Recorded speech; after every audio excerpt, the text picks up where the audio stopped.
your baby boy would give sight to a blind man. Oh, Mary, did you know that your baby boy would calm a storm with his hands? Did you know that your baby boy has walked where angels trod? When you kiss your little baby,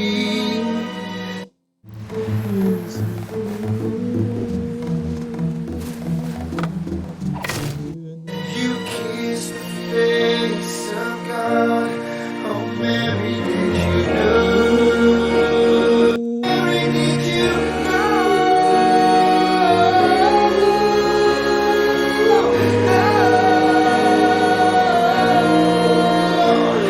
The blind will see, the deaf will hear, the dead will live again. The lame will leap, the dumb will speak, the praises of the Lamb.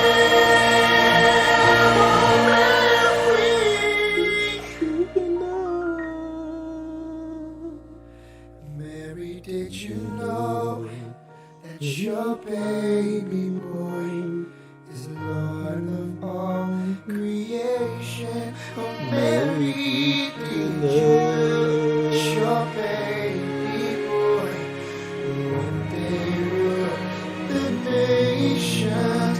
Did you know that your baby boy is heaven's perfect Lamb? This sleeping child you're holding is a great I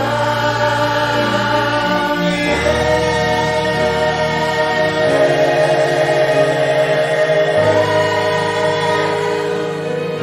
He's a great I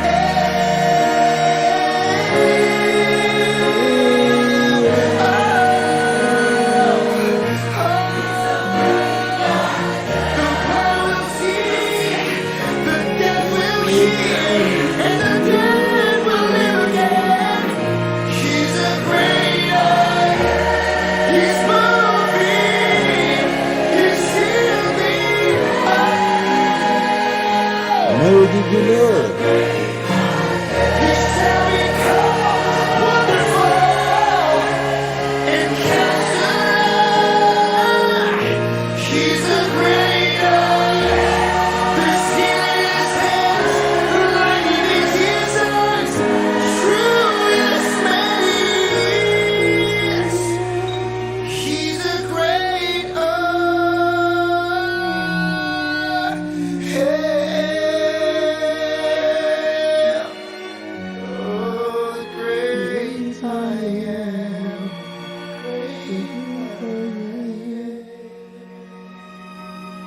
Merry Christmas, everyone. Merry Christmas. Welcome. Joyeux Noël et bienvenue. So this is Christmas, and what have you done? And 9 minutes. We'll be starting Another year over, and a new one just begun. So this is Christmas. I hope you have fun. The near and the dear ones, the old and the young. A very Merry Christmas and a Happy New Year. Let's hope it's a good one without any fears. And so this is Christmas,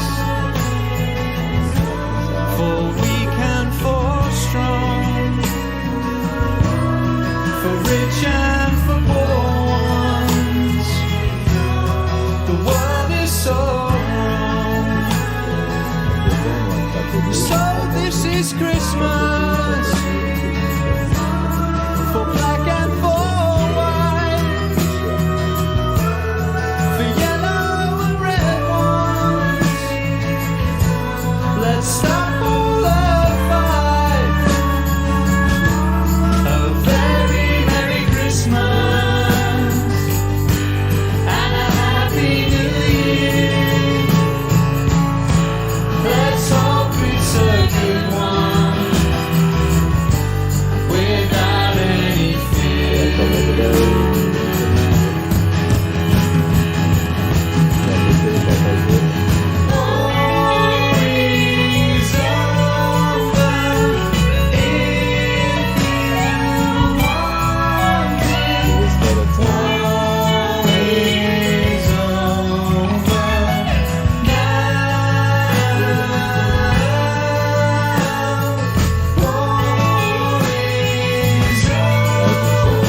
dressed up window panes with Christmas lights just Welcome. light up your face Welcome to in a Shine. different way. Welcome to Shine. Says you my babe Bienvenue. Continuez à partager. this time of year. On va commencer. On va commencer à 10. Will this be the time Keep shining. I get to see you shine? They always talk about the festive cheer. I never felt it here till you. Merry So let me take your hand and we can dance around where the Christmas tree, drinking red wine all week. Semi-lovely, you look so lovely here in the Christmas light. Yeah, Christmas light. Sat round with the family, jokes and hope surrounds me, and I can feel the love this year, headed in the new year with you.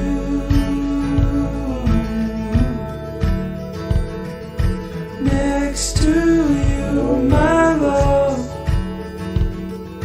to fly turtle doves. Start in 3 minutes. And I know it's getting late. We're here on Christmas Day, and I love that. Said I love this. So let me take your hand, and we can dance around Welcome. where the Christmas tree, drinking red wine all week. Said my lovely, you look so lovely here in the Christmas light. Please let me know if you can hear me. Yeah, the Christmas light. Adjust the music. Like I always start with by pressing the blue line. I'm going to start and I will 2 minutes.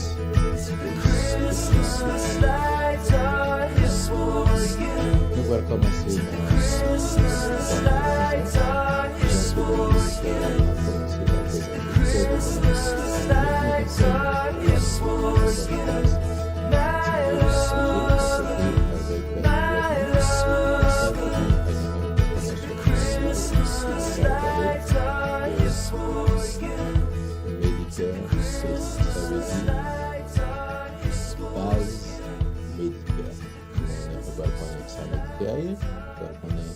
qui monde capable de méditer et nous capable de connaître tout qui plan pour capable de joindre dans Medicare.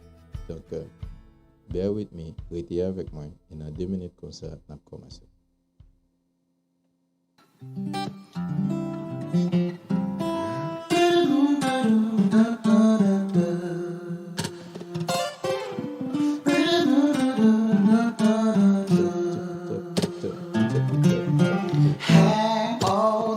So I'm gonna get to know you better.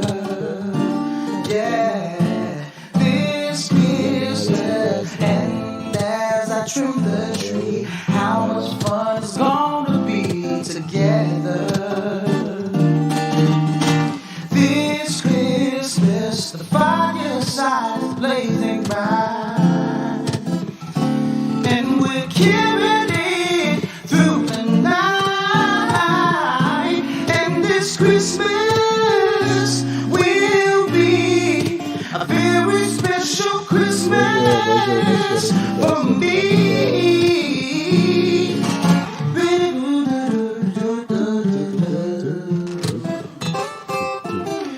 Mon petit tour pas ouais alors c'est nos vacances, enjoy vacances. Enjoy vacances team pas côté.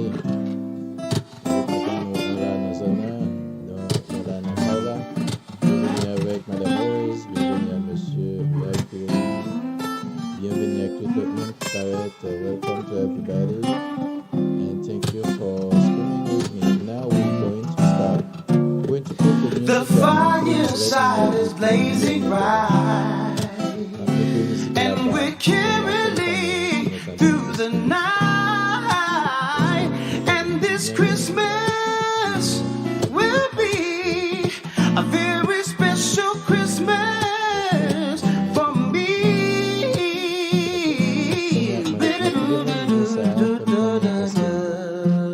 I'm going to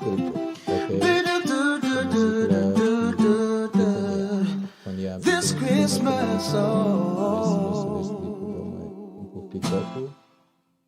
Quand il a dit, est-ce que la musique là bon ou bien le pire toujours? Quand il y a les bons, oh, dis on va pas sortir. Et quand il y a pensé voir ma sortie puis bien, musique là bas et puis voix ta doit paraître puis bien qu'on y est. Donc OK, dis-moi comment ça y est. Voix ou pas trop sortir et quand il y a dit si voix me paraît, si voix me sortir d'ailleurs, on va vous mettre le trop en plus pour mettre feedback. OK.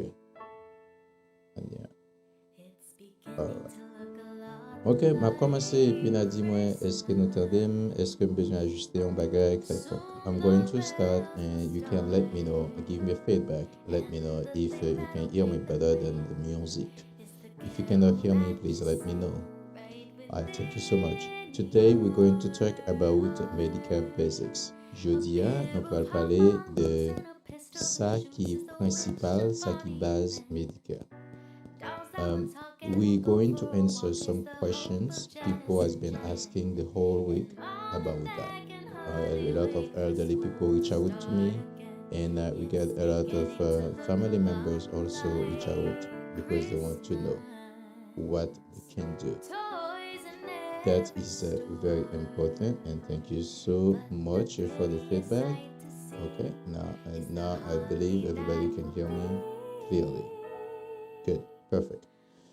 So, my name is François Demazier, and I'm the CEO of 3FC Multi Services, and we giving a lot of services and with a professional way.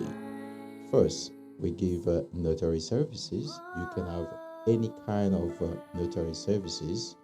If you need any kind of them, you can just contact us. We're giving life insurance services, and we're giving health insurance. That's today. We're going to talk about Medicare Basics. That is one of those reality of health insurance. And on top of all that, we have an online store where you can find a lot of affordable prices items. They are good quality, and we can customize items for you also. Moi t'ai dit non pas M. François de Mézières et nous capables de joindre un pile service. Nous accompagnons par moi côté moi c'est CEO qui c'est 3FC Multi Service LLC. Nous gagnons notary service quand on joindre toute qualité service notaire pour besoin dans compagnie nous.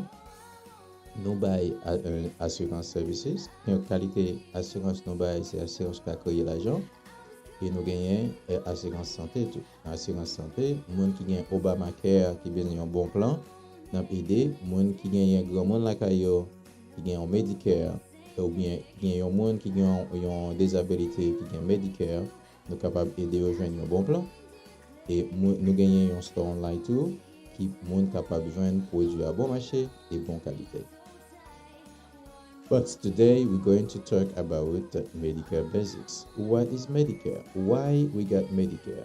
Qui ça Medicare est? Qui ça fait nous get Medicare? We're going to talk a little bit about the story of Medicare. Nous allons parler un petit classe de l'histoire Medicare.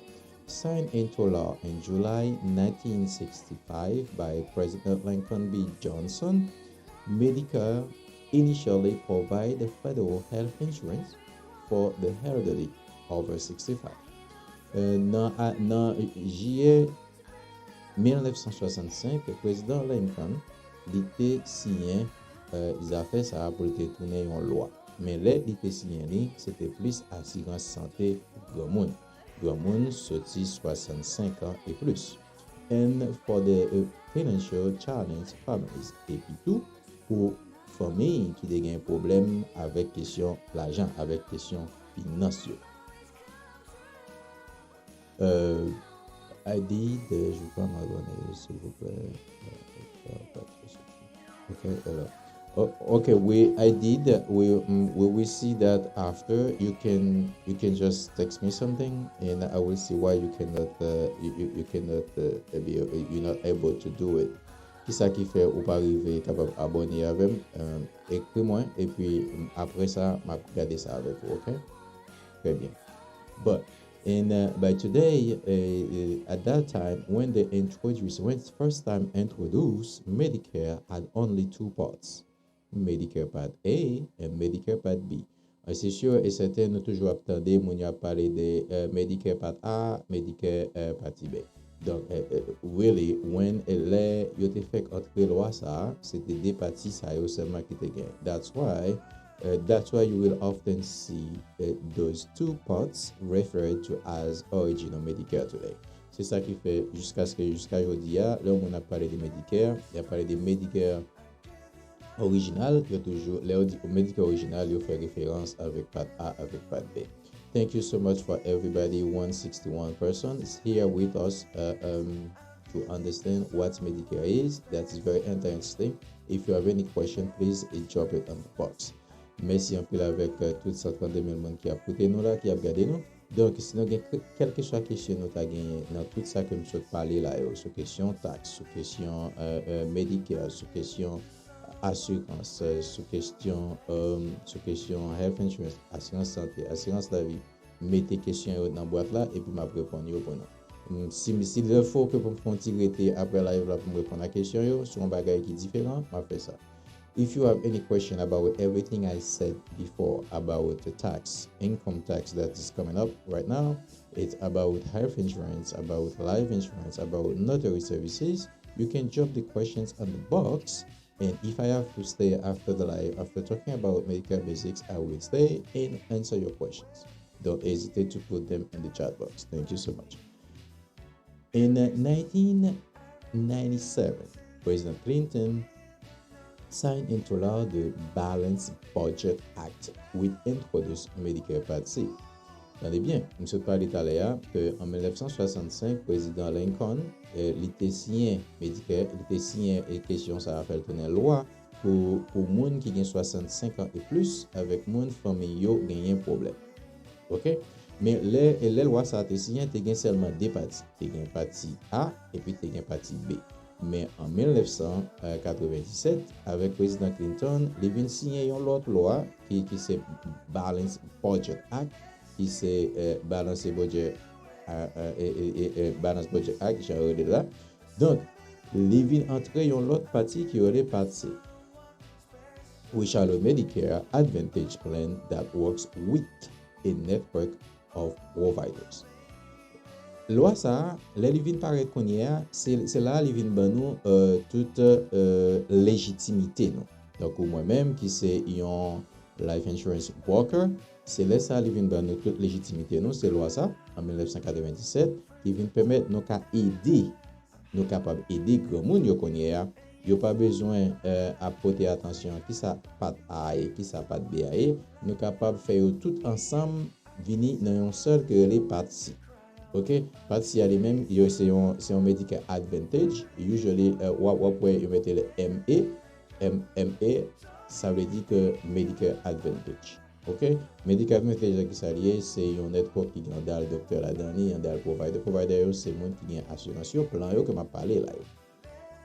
But in 2003, President Bush signed a law that introduced Medicare Part D for prescription drug coverage. But even we had the Part E, we had the Part B by President Lincoln, and we had the Part C by President Clinton in 1997, but we still had something missing. That was the prescription drug coverage. the prescription, like the medicine was always very expensive. That's why in 2003, President Bush signed into law introduced Part D, that is a prescription drug coverage, to just put the medication price down. That way, now we got Part E, Part B, Part C, and Part D. Remember, the Part C is MA, Medicare Advantage. If Part C is Medicare Advantage, that means with only Part C, you can have Part E, Part B, and Part C and Part D. Let's see what it exactly people can get qualified for Medicare. On va regarder. Tiens que nous parler de nous avons Part A, nous avons Part B avec président Lincoln, président Clinton lui-même living by Part C qui permet que c'est Medicare avantage, Medicare avantage qui permet qu'on capable mettre des ça ensemble, Part A, Part B. Après ça, on y est avec Bush parce que causer prescription drug coverage toujours vraiment expensive. On y est vient gagner président Bush qui introduit une loi qu'on y est qui permet de gagner l'autre part qui serait pas D lui-même, c'est lui qui vient porter attention avec prescription parce que des grands monde ou pas un pile médicament parce que ou pas gagner assez pour payer tout bagage ça va commencer trop cher pour tout grand monde. Laisse ça président Bush lui-même il entré poser pas d'IA qui vient permettre que prescription yo venir down, yo baisser. Mais avec partie A, pas oublier, partie A lui-même est capable de mettre tous les trois ça ensemble qui c'est partie A, partie B et partie D. Nous allons regarder qui est ce monde qui est capable de qualifier pour gagner Medicare. But now we're going to see who can get qualified for Medicare. In the meantime, please keep sharing and keep like. That will be very interesting. Everybody else can get the same information you get. Pendant n'attend de moins, continuez share live là avec l'autre monde. Comme ça, tout le monde capable de gagner même information que nous avons bien qu'on y a. Et si nous avez des questions, pas hésiter mettre dans le chat box. But who can get qualified for Medicare? Medicare is a health insurance program. It's a health insurance program. Who can get qualified in that program? People age 65 or older. Moun qui capable qualifier pour Medicare faut qu'il gagne 65 ans et plus, or people under age 65 with certain disabilities. Ou bien si ou pour gagner 65 ans, faut que gagne un problème, faut que gagne une disabilité, faut que gagne un bagage qui fait que ou pas capable de faire certaines choses. Donc si ou pas gagne un handicap ou en bas 65, ou pas capable de gagner Medicare. Mais si vous avez un handicap, ou pas besoin de 65 ans pour gagner Medicare. Merci un peu avec tout 70 000 personnes qui suivent moi là, 372 personnes. Merci un peu. Thank you for everybody streaming with me. We're talking about Medicare Basics. We say who can get qualified for Medicare. First, people age 65 or older. Second, people under 65 with a certain disability. Third, people with end-age renal disease, permanent kidney failure require dialysis all the time, or kidney transplant. All those people can get Medicare. If you need more information about if you can get qualified for Medicare or if you can get a best plan to help you out, contact us after the live or you can call us in 813-260-1434, or you can send us a text wherever you found that video. It will be in my channel, my YouTube channel. After that, I will put it in my YouTube channel. It will be on Facebook, it will be on Twitter, it will be on Instagram, and it will be also, and you can find me also at TikTok. But all those kind of people can get qualified for Medicare. Moi, je dis, moun qui ka qualifié pour programme ça, c'est moun qui gagne 65 ans et plus. OK, si moun a gagne 65 ans et plus, ou bien grand moun qui gagne 65 ans et plus, il est capable de qualifier pour Medicare. Et si vous avez un moun qui gagne un handicap, même s'il pas gagne 65 ans, il est capable de qualifier tout pour Medicare. Si vous avez un moun qui gagne qui arrive dans étape finale li gagne un renal disease, li gagne un problème dans rein, li gagne rein qui a fait, ça veut dire rein qui gagne problème. Si li dans dialysis, ça veut dire si yo transplanté, ça veut dire si yo mette kidney pour lui tout, il est capable de qualifier pour Medicare. Okay, but we're talking about Medicare is a health insurance coverage. But when you talk about health insurance coverage, remember I was just talking about the parts. We got part E, B, C, D. Now let's go a little bit further. What that mean the parts E, B, C, D?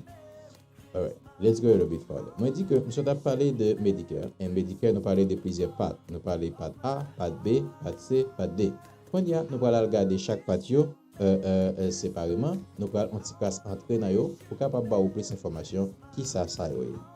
Okay, when we go in part E it's a hospital insurance that covers inpatient care in hospitals, skilled nursing facility care, hospice care, home health care. Nous dit part A qui ça le couvre. Part A lui-même il couvre soit aller l'hôpital, il couvre chambre, il couvre les skilled nursing facility care, avait dit soit aller soit aller dans maison que recevoir grand monde, si ou dans dernier niveau pour aller mourir, doit aller dans hospice, c'est côté que y a préparé ou pour la mort. Ou du moins c'est si ou besoin moun qui viennent aider au la caillou, ou besoin yo voyer nurse viennent aider au la caillou, et qui c'est home health care.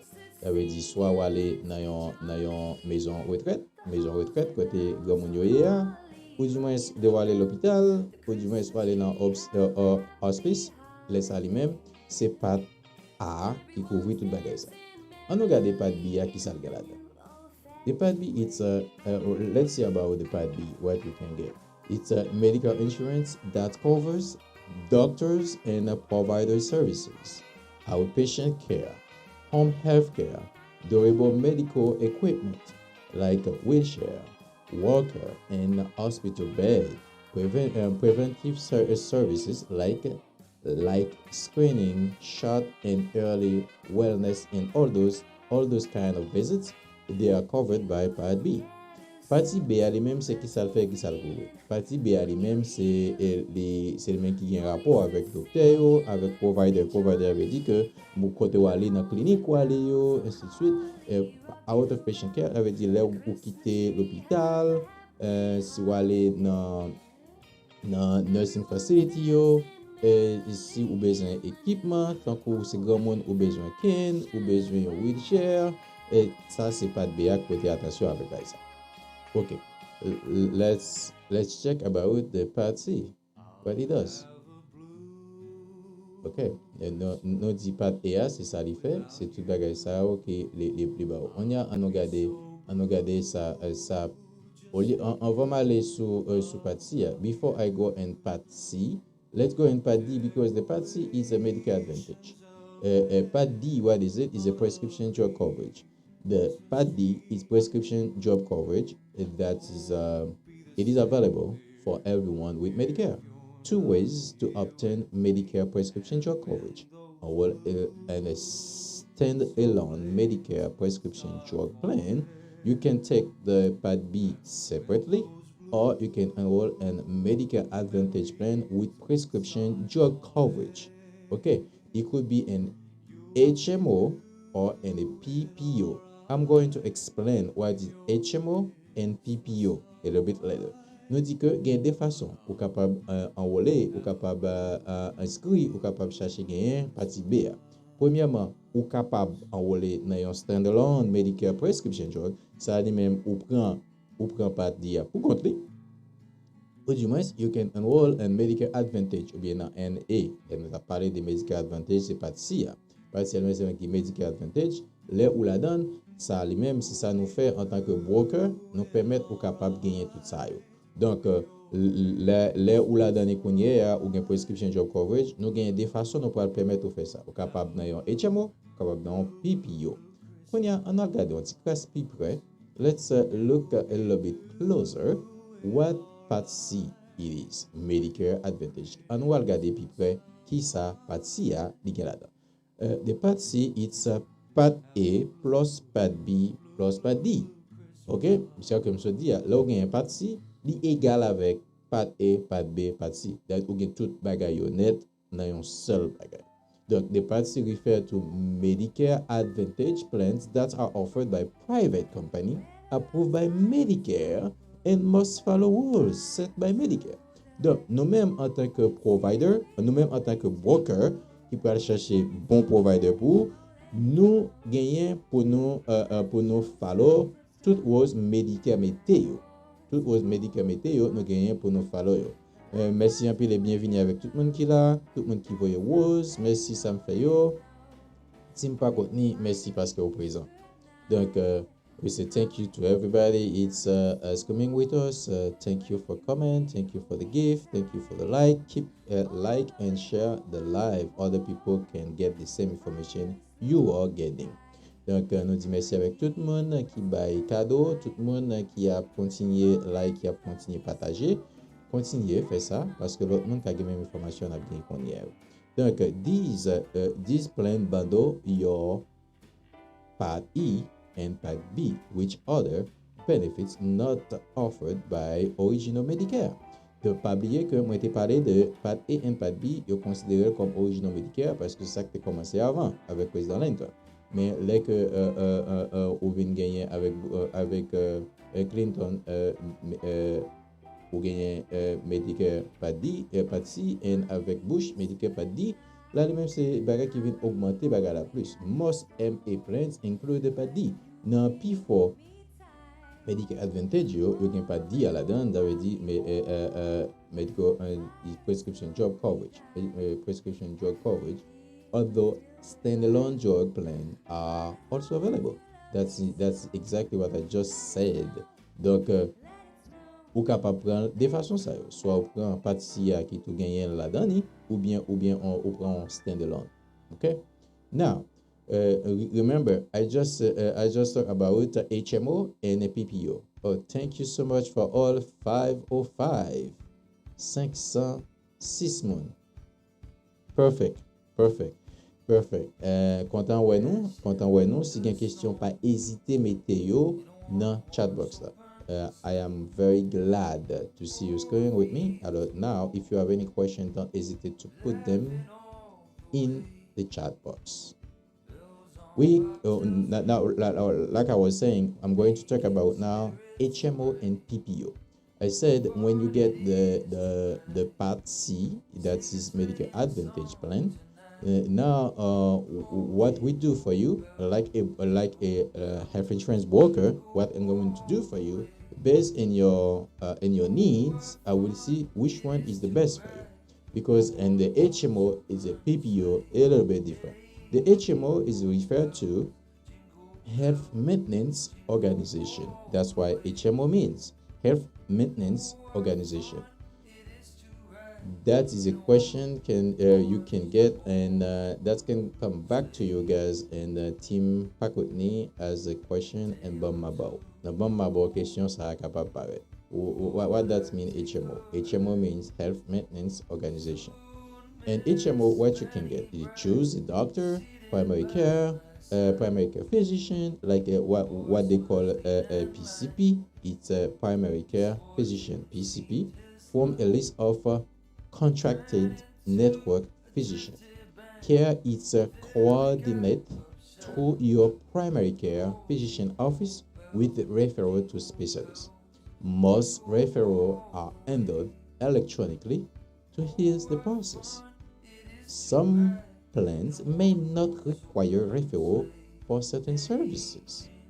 No out-of-network coverage except emergency. PPO HMO qui ça dit. HMO c'est un network et c'est un network tout ça que vous chercher, tout ça vous joindre li en dans network. Network ça veut dire qui ça? C'est un réseau. Un réseau côté que tout docteur vous choisi, il y a dans grand réseau ça. Dans réseau ça, vous joindre docteur ou besoin yo, docteur pour aller la caille tout le temps, l'aucun problème.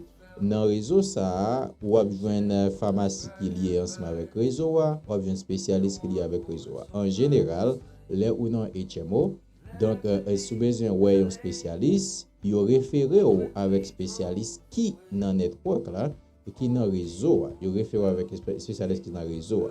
Qui avantage qui gagne dans HMO et puis pas gagne dans PPO. What is the advantage in the HMO and you cannot find in the PPO? Before I get to those advantage and disadvantage, I'm going to explain what is it PPO and I will compare them together.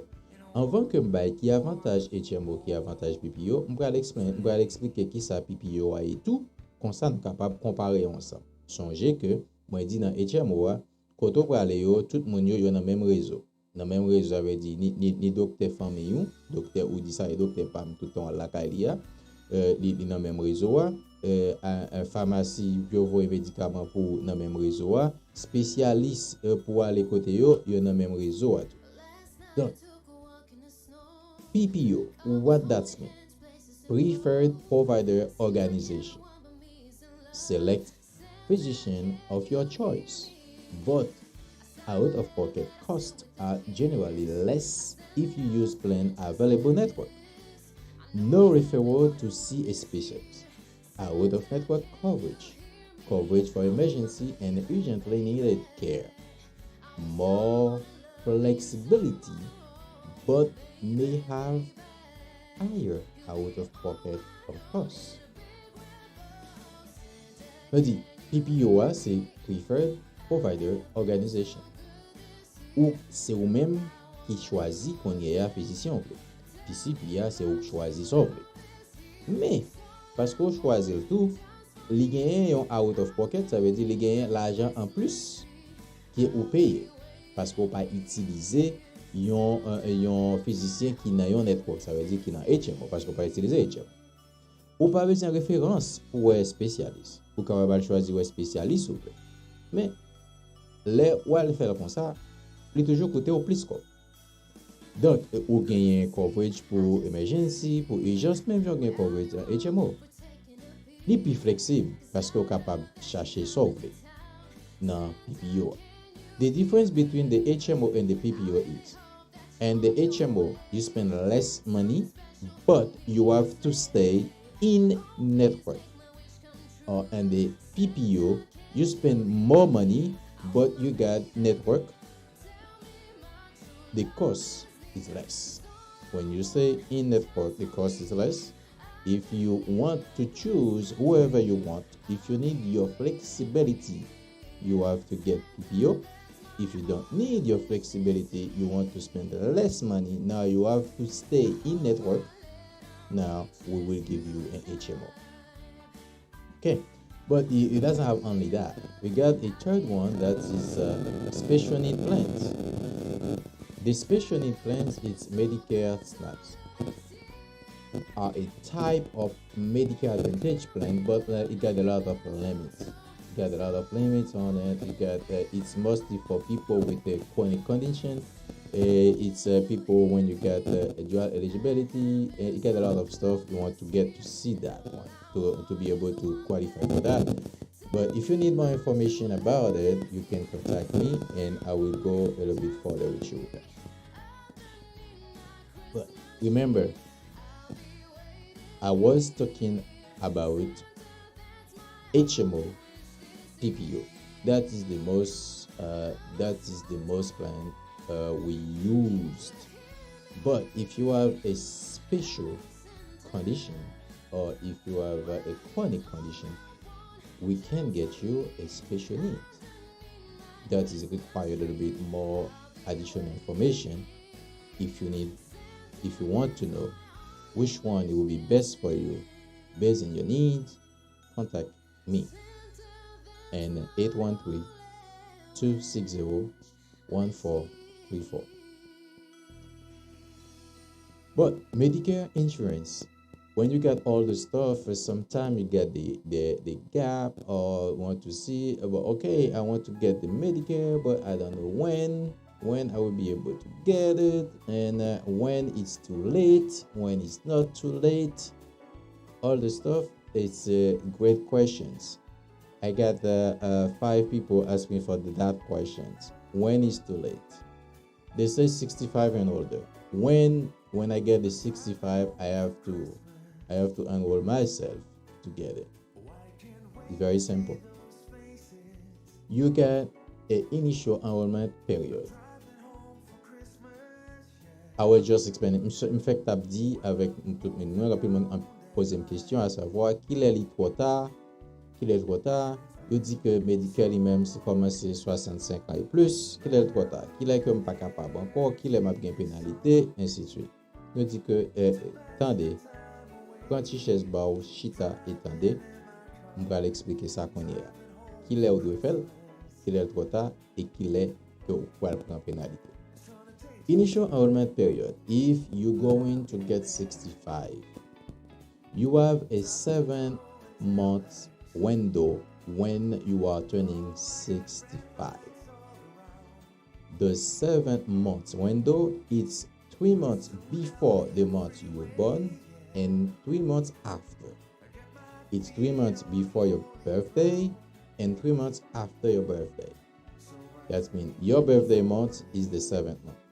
That means you say 3 months before, your birthday is the 4th, you don't count it, and 3 months after. That's me. When you're going to turn the 65, you can enroll yourself in Medicare between those 3 months before the month of your birthday or 3 months after the month of your birthday.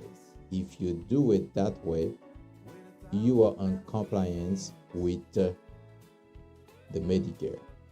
That means you will have nothing to pay. The open enrollment for the initial enrollment usually it's from January 1st to March 31. The open enrollment period is January 1st until March 31. Moi dis que là ou pral gagner 65 ans. Là ou pral gagner 65 ans.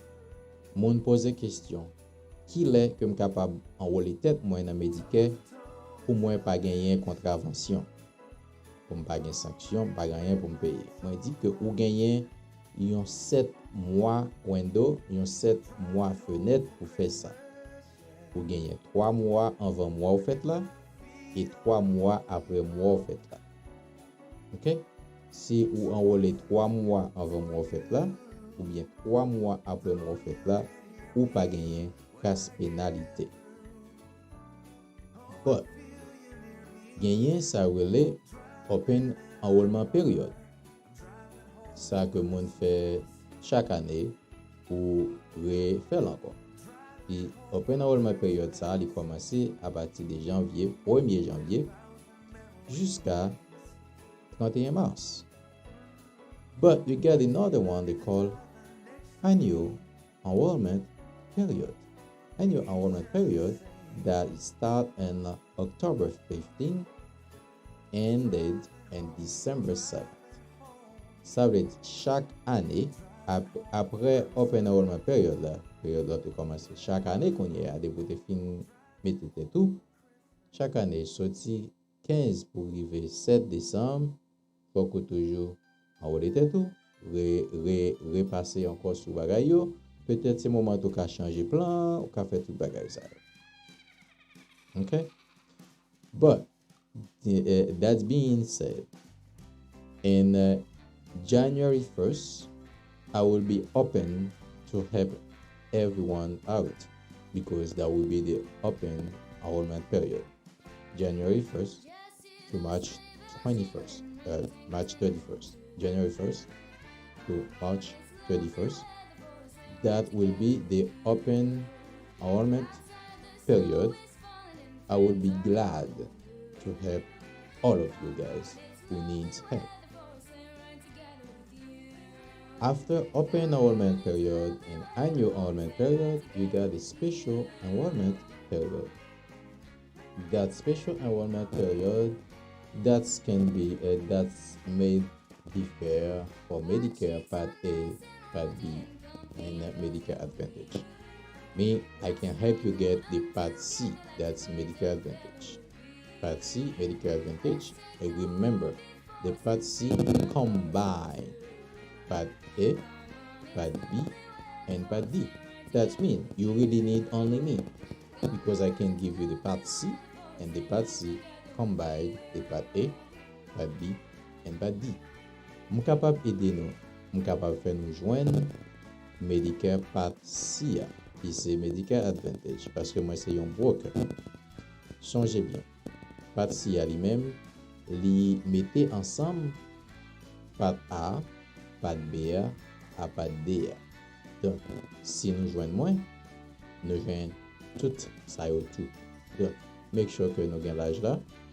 Ou du moins, si nous gagnons déjà, nous avons envie de changer un plan, contactez-nous. On va essayer de garder ensemble avec nous qui ça est capable d'aider.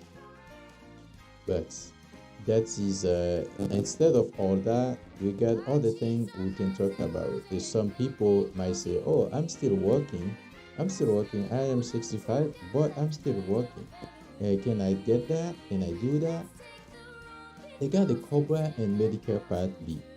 If you get the Cobra coverage before our medical period, most of the time you get the Cobra coverage from your work.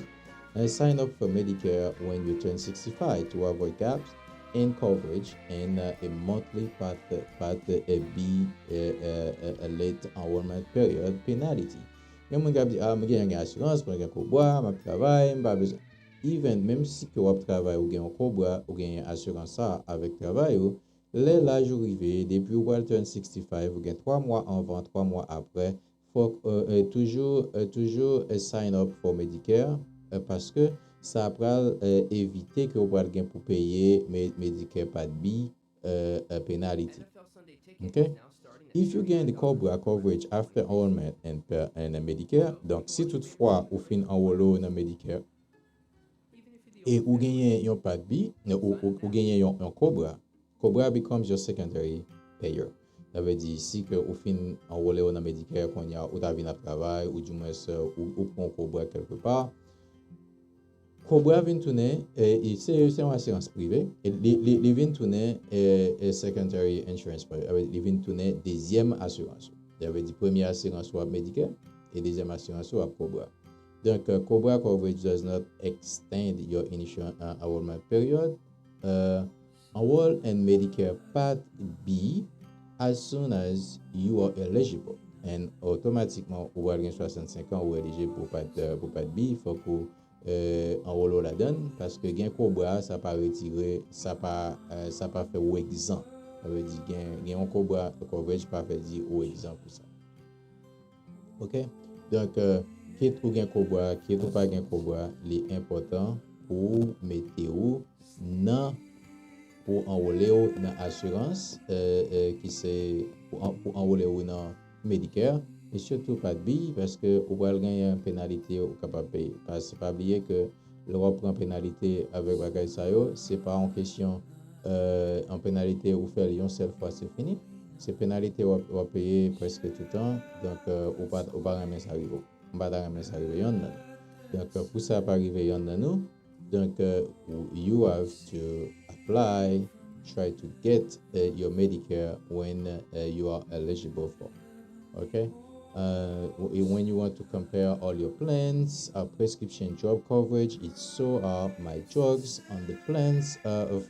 If any question you got like that, what do I need to be aware of as a snowbird, or what else do I need to know about this type of plan? If you have any kind of question that way, or do I need to choose a primary care doctor? If you have any kind of questions like those I just stare out, contact me. I got all your questions. And I can help you out.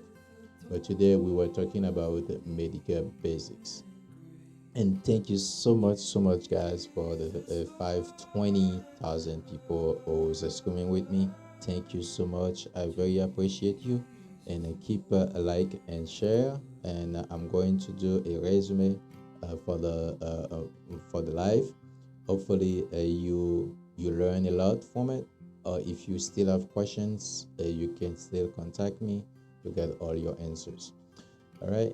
Today we're talking about Medicare Basics. Medicare Basics. We start about where that come from. As when Medicare gets started, we did a little story and Medicare, and we said like in July 1965, President Lincoln Johnson, it's the first president.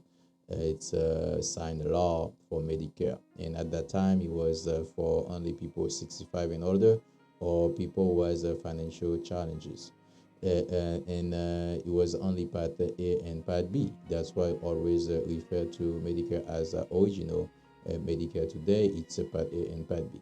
In 1997, President Clinton signed into law Part C, because they say when you try to get the Part E, sometimes you ask if that person has Part E, is that person has Part B, and each of them has a coverage different. To put all together, President Clinton signed into law the Part C. When the Part C come in, it's one we call Medicare Advantage, and the Medicare Advantage is the one who combine Part E and Part B. But after that, it will still have a big problem, because the the prescription drugs always at that time was very high, and they had to do something to help the elderly people out. That's why in 2003, President Bush signed into law Medicare Part D. Medicare Part D is for prescription drug coverage. Drug coverage try to put all the price down. But remember, now we got Part A, we got Part B, and we got Part C, and we got Part D. But remember, the Part C is a Medicare Advantage, because the Medicare Advantage, it can combine Part E, Part B, and Part D. That means if you get the Part C Medicare Advantage, you got all those three: Part A, Part B, and Part D. And who can get qualified for Medicare? I was talking about the story of it, and now who can get it? It's you have to be 65 and older, or if you are under 65, you have to get certain disabilities. And if you don't have any certain disabilities, or if you don't have a chronic condition, it's you have to be 65 and older. Now, when you talk about Part A, B, C, D, we were trying to explain to you what Part A, B, C, D is, what they cover. When you got the Part A, you say that is a coverage in patient care and hospital, skilled nursing, facility care, hospice care, and home health care. And Part B covered doctors and providers services, outpatient care, home health care, durable medical equipment like wheelchair, and all that. But when we get to before we get to Part C, we did explain what Part D coverage, and we said Part D, like you said, prescription drug coverage, that covered only the prescription you get from your doctors. But you got two ways you can enroll in the Part D. The first one is a standalone Medicare prescription drug plan. You can take only the Part D, or you can take a Part C, and all the Part Cs, or most of them, the Medicare Advantage, they come with the Part D. That's why I said before, when you get the Part C, you get the Part, because Part C equal Part A plus Part B plus Part D. All right, because that help you get everything you need in one spot. And when I say that, I say as a worker, as someone who can help you get the Part C, we can try. We goes by those three plans. We got the HMO, it could be PPO, or a special needs plan. But most of the time, what we pay attention to is the HMO and PPO. That's why we do the difference between the HMO and the PPO. The HMO is the Health Maintenance Organization, and the PPO is the Preferred Provider Organization.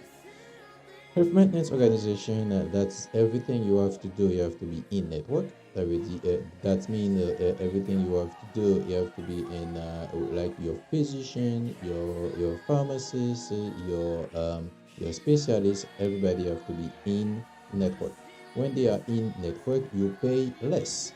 And when you get that's the HMO. When you go in the PPO, you get your flexibility. You can choose whoever you want.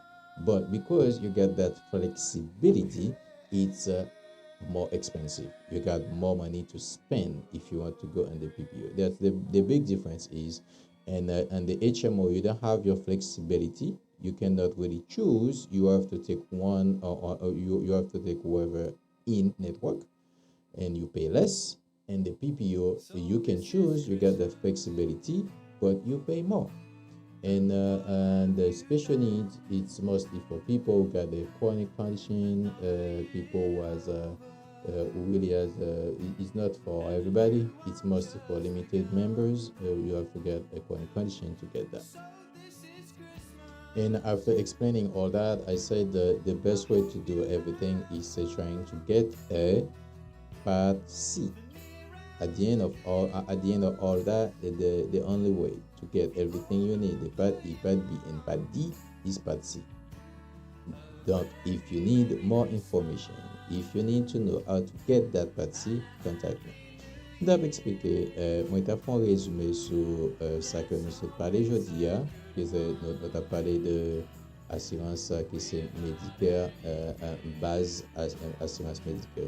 Nou komanse avèk yon histwa kote ke président Lyndon Johnson, se li menm ki te signen pou premi fwa en 1965 Medicare kote jwen Part A avèk Part B. C'est ça qui fait jusqu'à nous dit, il a parlé des Medicare original, il a parlé des Part A, Part B. Mais le fait que ça te un petit problème, parce qu'il y a des Part A, il n'y a pas de Part B, ainsi de suite, capable de permettre de mettre tout ensemble, tous les décisions ensemble. Le président Clinton, il a signé une loi en 1997, il y a une loi qui est le Balance Budget Act, qui permet de gagner Part C. Part C, ça lui a mettre Part A avec Part B ensemble. Mais après, il a fait ça. Question, il y aurait les prescriptions, ça veut dire médicaments, ils étaient toujours bien chers. Il est capable, qui est capable de coordonner les bagages, ça permet à ce que mon médicament pas fini avec mon parce que les gens ont commencé grand monde, il y a un peu de médicaments que la prend. Donc en 2003, le président Bush était parvenu à signer une loi qui va ajouter pas d'IA qui c'est prescription drug coverage. Les prescriptions de coverage arrivées, ça va me permettre à ce qu'on y ait question médicaments, on va les souffle. Mais pas oublier que nous avons dit passer avec ça lié, passer avec même c'est Medicare Advantage, lui-même encore est capable de mettre tous les trois ça ensemble, Part A, Part B, avec Part D. Nous avons dit qui est capable de qualifier pour gagner un Medicare. Pour gagner un Medicare, il faut gagner 65 ans et plus, ou du moins, si pour gagner 65 ans, il faut gagner une disabilité. Ça veut dire qu'il faut gagner un handicap. Si vous avez 65 ans, il faut avoir un handicap. Ou bien, il faut que vous soyez un monde qui gagne un gros problème de santé. Donc, au monde qui gagne un problème dans le rein, monde qui change le rein, monde qui rein presque fin météo à terre, tout genre de bagages. Donc, ça veut dire un gros problème de santé ou pas gagner un handicap, il faut que vous gagnez 65 ans et plus. Mais si vous gagnez un bagage, un handicap ou bien un gros problème de santé, avant de gagner 65 ans, vous êtes capable de qualifier. Donc, là, nous avons fini d'expliquer ça, nous avons parlé qu'on y a qui sont capables de joindre dans partie A, partie B. Nous dit partie A lui-même, partie A lui-même, c'est lui-même qui couvre ça ou les inpatient care en hospital, ça veut dire les rentrer dans l'hôpital, les couvrir facilité nationale, les couvrir hospice care. Nous dit pas de B qui ça le fait, les couvrir docteur, provider et puis out of patient care. Ça veut dire quitter l'hôpital, ça va découvrir. Donc nous disons qui ça pas dit, il pas dit agent que le dit c'est prescription de coverage, ça veut dire c'est un part qui là pour couvrir question médicaments. Mais il y a des façons dont on est capable d'entrer là-dedans. Premièrement, il est capable de stand-alone, ça veut dire on prend seulement, ou du moins pour prendre un Medicare Advantage qui c'est pas A, comme ça pas C que moi-même je suis un broker qui permet de venir. Donc, là, on fait ça, nous avons parlé qu'on y a qui ça partie A vient représenter. Nous avons partie A vient représenter, partie A est égal avec part A plus part B plus part D. Partie A, moi dit, partie A est égal à part A, part B à part D. Donc, pour gagner un part C A, ça veut dire que vous gagnez tout ça qu'on besoin. Donc, quand il y a un cap dit, là où besoin d'arriver joindre un partie A, qu'on y a une façon pour joindre. Il faut nous mettre dans un plan. Il y a plusieurs plans qui sont disponibles. Il y a un plan qui est le HMO, il y a un plan qui est le PPO ou bien il y a un special need. HMO qui s'allie et c'est Health Maintenance Organization. Et chez moi qui ça lié, c'est tout ça au besoin, tout ça qu'on fait faut que c'est in-network, ça veut dire dans réseau. C'est et chez moi les mêmes c'est capable de s'empile docteur mettre tête ensemble dans le même réseau ça vous un docteur, vous un spécialiste, vous une pharmacie, vous presque tout ça besoin dans réseau ça. Donc on y a si vous besoin et HMO vous voulez rester avec monde qui dans même réseau monde qui dans réseau ça yo, ou payer moins score. Mais si toutefois vous dit moi je veux libre pour me choisir docteur voulez on y a nous-mêmes nous obligés bah oui on l'autre plan ça qui va les PPO qui c'est Preferred Provider Organization. Là où gain PPO on y a gain liberté ou capable choisir docteur voulez spécialiste voulez ainsi de suite. Mais là les mêmes le fait qu'on gain liberté ou va payer plus score. Attendez bien. Dans HMO ou pas gain liberté obligé choisir tout le monde qui dans network ça déjà existé yo, là vous payer moins score. Dans PPO les mêmes ou gain liberté ou choisir mon voulez docteur voulez mais là vous payer plus score. Et spécialement dans les mêmes, pour je ne prends ça, moi c'était pas grand film que la dernière, c'est surtout si vous avez un gros problème de santé. Si vous avez un gros problème de santé, c'est pas toujours été dans HMO ou bien dans PPO. That is what I was going to say today about the basics and Medicare. And on top of all that, après tout ça, nous te parlé de si ou toujours gain un travail ou bien pour l'autre assurance que les Cobra. Qu'on y a le même gain de façon. Si vous avez en vent, pas penser que parce que vous avez cobra, ou pas besoin de mettre dans assurance, faut que vous allez dans Medicare, faut enrôler parce que vous avez une pénalité avec pas de B, si que vous pas enrôler. Donc pour pas gagner une pénalité avec Medicare, donc même si vous avez cobra, alors faut que vous enrôler dans Medicare. Donc si toutefois vous avez Medicare avant et pour venir cobra après, donc Cobra a bien tourné un secondary insurance pour Cobra a bien tourné une assurance second pour qu'on y a tout bas qui arrive c'est Medicare avant et puis ensuite Cobra.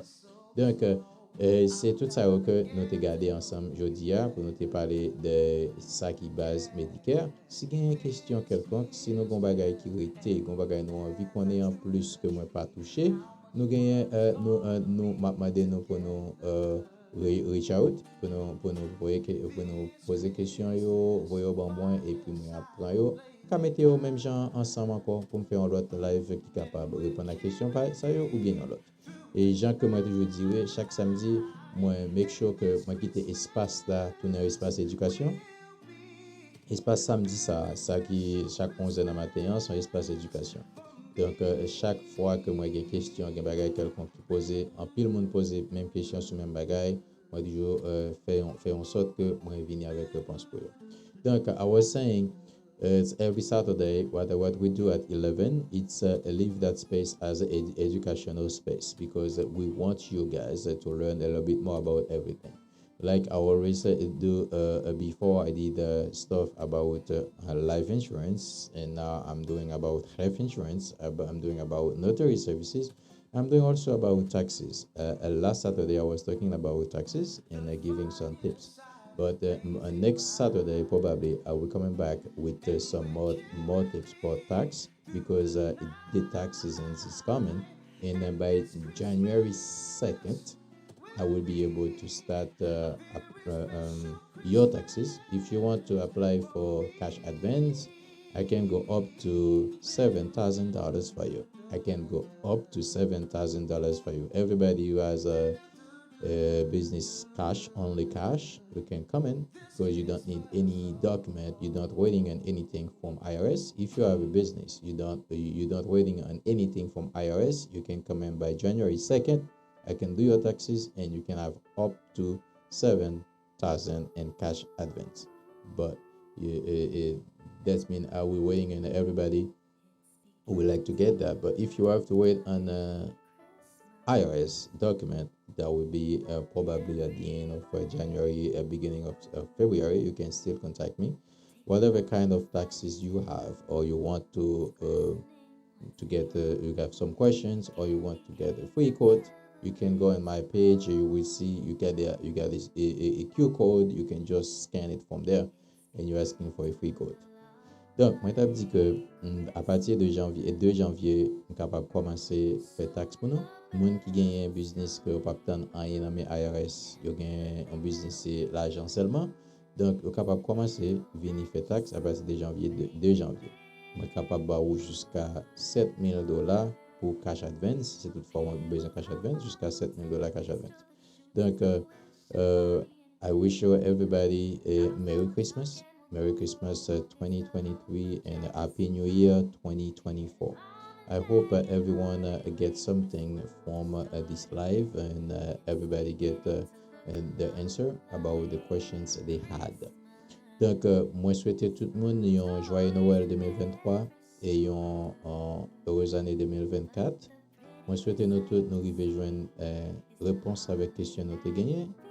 Et sinon, nous pouvons toujours continuer à contacter. To contact me, you can call and 813-260-1434. I say 813-260-1434. Or you can email me at francois.demesier@myonestoptaxes.com. But pour tout le monde qui voulait contacter moi, vous pouvez contacter moi soit dans 813 260 1434, 813 260 1434, ou bien ou écrit moi dans francois.demesier@myonestoptaxes.com. Donc, I was very, very, very glad to have all of you with me, all of you coming with me, wherever you at. I will say good morning or good afternoon, depends where you are. And thank you so much for all of you for coming with me, and thank you so much for everybody else will go over that video again and again. If whenever you had a question and wherever you found my videos, you can put whatever question you had under them. Thank you so much. I was very, very, very pleased to have you in. And now it's time to say bye-bye. And I would like to have you back Saturday in my space, educational space. But in the meantime, we're gonna have a couple lives during the week about other stuff like taxes, like a tip for taxes, what to avoid, and all that. Stay tuned. If you're not in my page already, try to subscribe to my TikTok channel. Subscribe to that.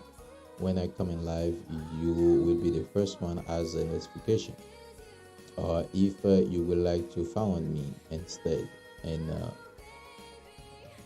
on YouTube, you can do so. It's still at the same name, 3FC Multi Services, and you will find me at TikTok, YouTube, Instagram, Twitter, and LinkedIn. But for now, bye bye to everybody, and see you next time.